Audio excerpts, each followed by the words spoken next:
I'm just going to spam some emojis because this is our first community call and super excited. So that's our win collectively. We're going to start these calls every Sunday and I'm open to adjusting the time and day, but this is what I can do consistently. So today I wanted to talk about forming new habits because you need to be able to make a new habit to start using the protocol, to start practicing the protocol every day. And that's what's going to make it work for you. Our body chemistry changes throughout the day. So when you wake up in the morning, typically dopamine is kicking in and you're ready to do things. And so I encourage you to start the habit of the practices first thing in the morning. I know there's always something to do first thing in the morning. I have to feed my cats, otherwise they won't leave me alone. But I also like to have a cup of tea first thing in the morning, and that is the beginning of the practice, is to get in a nice hot drink, a lot of liquid, 16 ounces or even a little more, and warm so that your stomach will start its process. It'll feel that distension, that expansion, and that's what triggers the peristaltic action, all the muscles moving to get your whole digestive tract up and start that elimination cycle, which is the goal. Try to do this in the morning and anchor it with something that you already like to do or something that you already habitually do in the morning. So if a morning drink is part of your routine already, then that should be relatively easy. Hopefully you can find 10 or 15 minutes after you drink your beverage to do the short daily practice as minimum.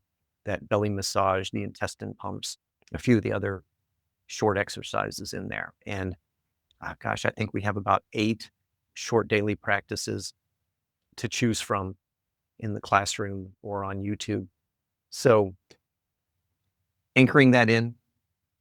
And then in the evening, we're naturally shifting to more serotonin in the brain, more relaxing things. And so that's a really good time to try to work in the somatic immersions and just 5 minutes of belly massage right before you go into bed, or do it while you're in bed laying down. But save 5 minutes of energy at the end of the day for at least doing that belly massage.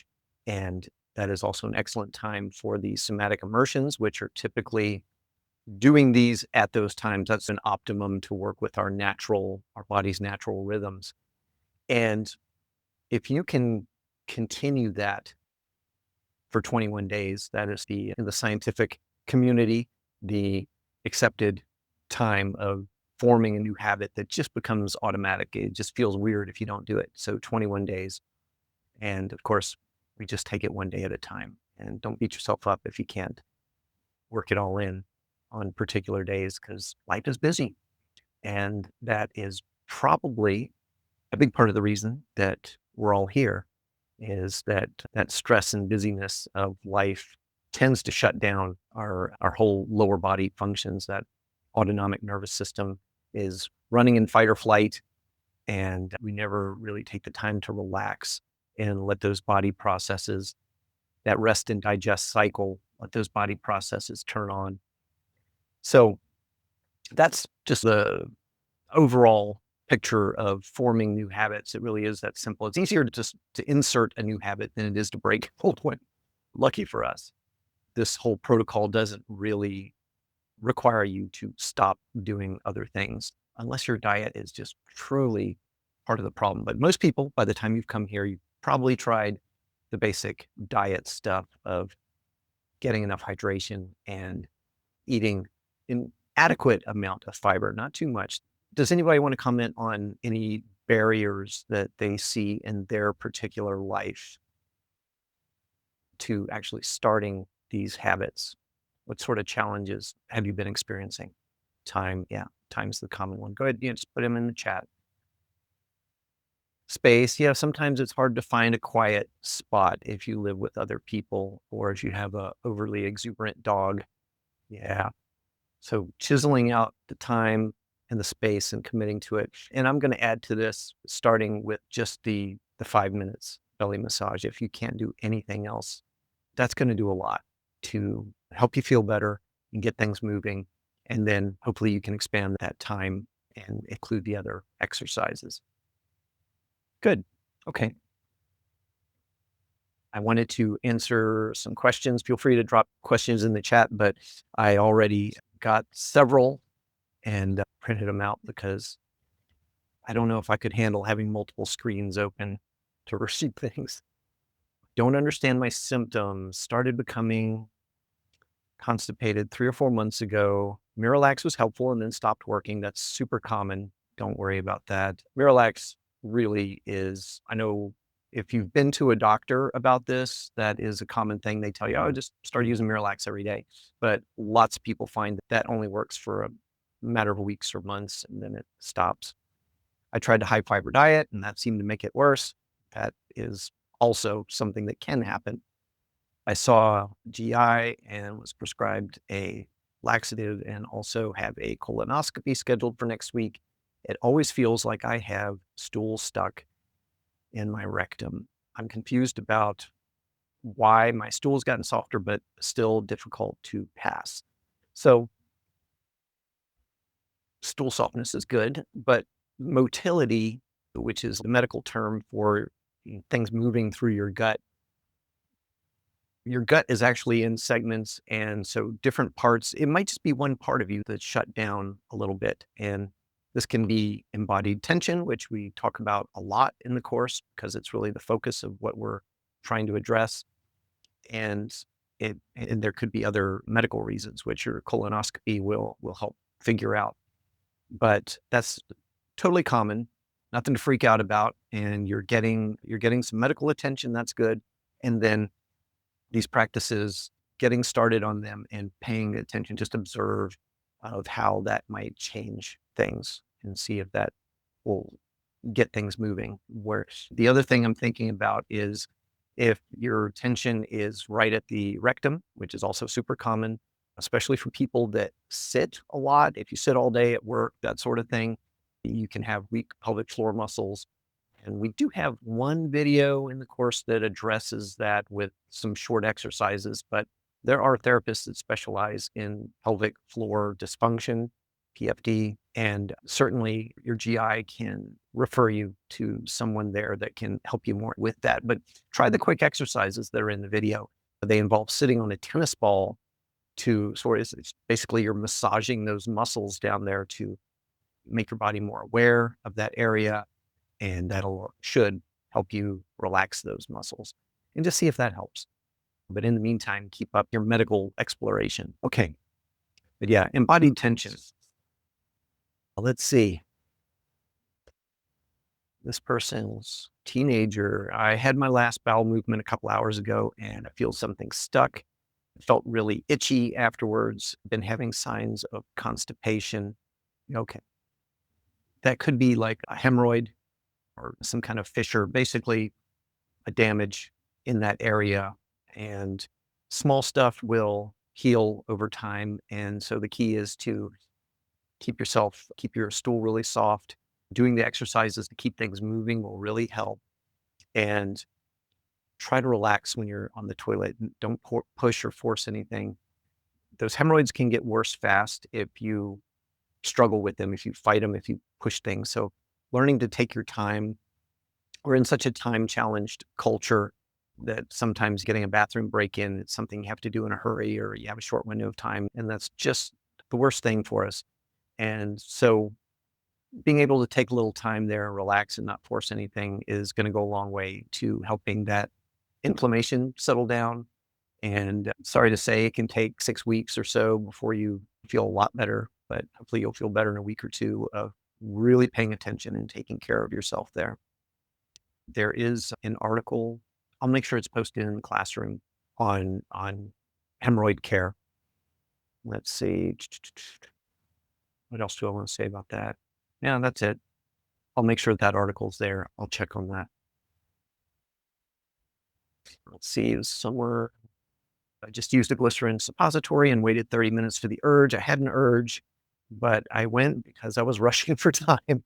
Such a common theme. I didn't feel any relief, just came out and the suppository came out. Yeah. Gosh, this time thing again. I used to work retail, and I remember that first you're having to hold it, which causes your stool to get bigger in the rectum and dry out and all this stuff. And then you have this like 30-minute break, which you're trying to eat and call somebody and who knows what else you got to do, work in that bathroom break. And so if that is your circumstance, I'm gonna make a video that addresses this because this seems to be a common theme that's coming up. But gotta take care of your gut first and make it a priority for a while because these sorts of things just get worse over time. And as far as the suppository, 30 minutes is on the short end. I would try to retain it a little longer and really give it a chance to work a bit. You can always throw a second one in there and wait some time longer too. Okay. But yeah, suppositories are great if you need them. Heck of a lot tidier than an enema. Let's see. Okay. This person has to pass gas, feels like it's right there, but will not come out. Literally can't. Sometimes walking helps a little. Constantly having my body tensed up, trying. Okay. Trying to push it out, I assume. We have so much shame attached to these bodily functions and of course passing gas and it can be an embarrassment and all of that. And so we have learned to really like clamp down on it, especially if we're in a public area and can't get away. And so that chronic like tensing. You can do this exercise right now with your fist. Hold something really tight while I'm talking and just keep holding it. And so this chronic tension that we put into our body because of shame and cultural conditioning, and then keep tensing your fist. And then when we do get to a space, we actually have to work to relax, to unwind that tension. Okay. So we've been tensing now for less than a minute, not even a minute. And now relax and feel how your hand just, the tendency is it wants to stay shut once you've gripped it for that long. And that was just a minute. So if you've been doing it for 45 minutes because you're in a meeting or you're waiting for your lunch break or something, then of course it's gonna take a while to unwind that and relax that. And that also can be related to the pelvic floor tension that we talked about just a minute ago. And so that tennis ball exercise might be helpful for you. Okay, it's good stuff. Let's see. Okay. I've tried all the things. So these are the messages that I get all the time. They've tried everything because I assume all of you have done a search on the internet for how to deal with these symptoms and you get the common stuff, hydration, eating more fiber, taking a laxative of some sort, whether it's osmotic or a chemical stimulant. And when they say they've tried all the things, it's usually a list of about 6 things that involve taking something into your body. And my hot take on all of this is that stuff can be helpful, but it's really what's the tension in your body that has either shut down your peristaltic action or is causing certain parts within your gut to just be clamped shut. And so this is what we're trying to undo, recondition ourselves to restore that natural function. Let's see, I've tried all the things. It's been 6 days. I took a laxative and to the point where I had diarrhea and I thought that would take care of it. But here it is. I've tried everything and I am not okay. So they're constipated again. And they've tried fasting, stool softeners, suppositories, and an enema. Should I go to the ER? If you're even asking the question, should I go to the ER? Then yes, you should go to the ER. They typically will make sure you're hydrated or rehydrate you. They might give you an enema, or if they find out that's really severe through an X-ray, some kind of imaging, they may do a digital disimpaction in the classroom. There's a little quick article about that under the immediate relief section. And basically that's where they glove up, lubricate, and they go in there and dig out some of the feces that is within reach to try to get things moving. Rough on the dignity, but if that's what you have to do for some relief, it's going to be worth it. And then from there, of course, doing the long-term effort to make sure that you don't find yourself in that situation again. I get A lot of people ask me, like, do you ever get constipated anymore? Very seldom. And there's always a obvious cause. I've either allowed myself to get dehydrated because I'm totally in my head and doing some work thing, sitting down for 4 hours at the computer and ignoring my body basically, or severe extended stress, which we just got through the holiday season. This was a nice relaxing one for me. I didn't travel or anything, but the holidays are a common trigger for me in the past. And travel can be also, you're stuck in often uncomfortable situations where you can't easily get to a bathroom. And if you think about all the things that stress does to us, it reduces all of your secretions in your body. So you get dry mouth because of your saliva shuts off. That affects your digestion, the mucus in your intestines, your digestive fluids, all of that stuff gets reduced, and then yeah, you get hard stools from it. And once you learn all the tools, you can mitigate those effects and be ready for them, and makes things go a lot smoother, to use a pun. Okay, so I'd like to end this with a commitment to action. We talked about some of the barriers to starting, and hopefully you can resolve that. And again, taking it one day at a time. Can you commit tomorrow or even this evening? Because the day is young and half the world. Can you commit tonight to doing the 5 minutes belly massage when you lay down before you fall asleep? Can you find 15 minutes for the somatic immersion before you go to sleep, which puts you in a nice state for sleep anyway? It's meditative. There's 3 or 4 in the classroom, and I'll post some more because I think I've recorded some more that I haven't edited yet. And they all have a very different flavor. So if you don't like the first one, that you try another one.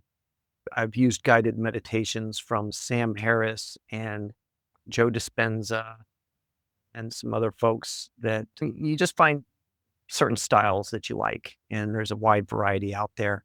And so the ones that I've recorded in a few different styles so that people can find one that they like. And it's okay if you just do the same one all the time.